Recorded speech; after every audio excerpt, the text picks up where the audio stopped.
উপজেলা নির্বাচনে মন্ত্রী এমপিদের সন্তান স্বজনের প্রার্থী হওয়ার বিষয়ে কিছুটা নমনীয় আওয়ামী লীগ সভাপতি প্রধানমন্ত্রী শেখ হাসিনা বলেছেন, স্বজনদের মধ্যে ত্যাগী কর্মীরা ভোটে দাঁড়াতে পারবেন, তবে স্ত্রী সন্তানদের বিষয়ে কোনো ছাড় নেই। এদিকে দলীয় সিদ্ধান্ত অমান্য করে এখনো মাঠে কয়েকজন মন্ত্রী এমপির সন্তান, এমনকি কোথাও কোথাও এমপি পুত্র বিনা প্রতিদ্বন্দ্বিতায় বিজয়ী। যারা সিদ্ধান্ত মানছেন না তাদের বিরুদ্ধে দলীয় ব্যবস্থা নেওয়া হবেই, যার প্রতিফলন থাকবে ভবিষ্যৎ রাজনীতিতে। সহকর্মী তাওহিদ মিথুনের রিপোর্ট। কেসারেন শেকড় থেকে শিখরে। উপজেলা নির্বাচনের প্রার্থিতা নিয়ে আওয়ামী লীগের ভেতরে এখনো চলছে আলোচনা সমালোচনা। সামনেই প্রথম ধাপের নির্বাচন, শুরু হয়েছে দ্বিতীয় ধাপের মনোনয়ন প্রক্রিয়া, কিন্তু এখনো কিছু মন্ত্রী এমপি সন্তান স্বজনরা প্রার্থী হয়ে আছেন ভোটের মাঠে। এ বিষয়ে দলীয় সভাপতির নির্দেশনা ছিল আগে থেকেই। সবশেষ বৃহস্পতিবার সংসদীয় দলের সভায় মুখ খোলেন প্রধানমন্ত্রী। জোর দিয়ে বলেন, মন্ত্রী এমপির স্ত্রী সন্তানরা প্রার্থী হতে পারবেন না। দীর্ঘদিনের ত্যাগী নেতা ছাড়া অন্যদের প্রার্থী হতে নিরুৎসাহিত করেছেন। এরপরও ভোটের মাঠে আছেন কয়েকজন মন্ত্রী এমপি সন্তান ও স্বজনরা। সম্প্রতি নোয়াখালীতে উপজেলা চেয়ারম্যান ভাইস চেয়ারম্যান পদে প্রার্থী হয়েছেন আওয়ামী লীগ সাধারণ সম্পাদক ওবায়দুল কাদেরের ভাই ভাগিনা। মাঠে পুরোদমে প্রচারণা চালাচ্ছেন এমপি একরাম চৌধুরীর পুত্র।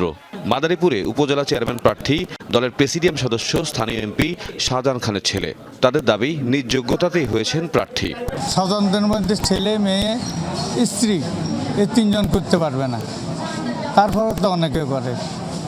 আমার বেলা কেন এই অবস্থা? তো আমি তো বাগিনা হিসাবে রক্তের মধ্যে পড়ি না, আত্মীয়তার মধ্যে পড়ি না, আত্মীয় হই নিকট আত্মীয়ের মধ্যে পড়ি না, তা আমি নির্বাচন করতে পারবো।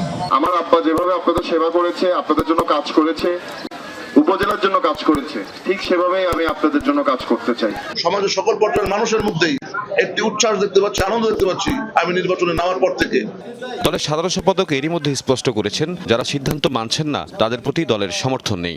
আমার স্বজনও একজন প্রার্থী হয়েছে আমার নিজের উপজেলা, তো সেখানে প্রশ্নটা হচ্ছে আমার এই প্রার্থীটার পেছনে সমর্থন আছে কিনা, সম্মতি আছে কিনা, আমি তার পক্ষে প্রশাসন বা নির্বাচনকে প্রভাবিত করার চেষ্টা করছে কিনা।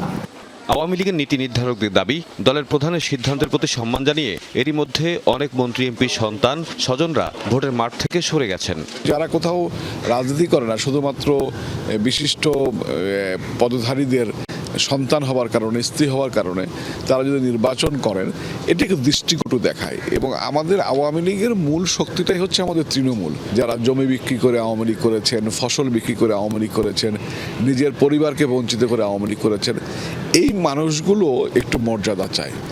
সিদ্ধান্ত অমান্যকারীদের বিরুদ্ধে কি ধরনের ব্যবস্থা নেওয়া হবে সে নিয়েও কথা বলেন আওয়ামী লীগের এই নেতা। আসলে রাজনৈতিক দল আওয়ামী লীগ একটি পরিবার, এখানে শাস্তির নানাবিধ সিস্টেম আছে।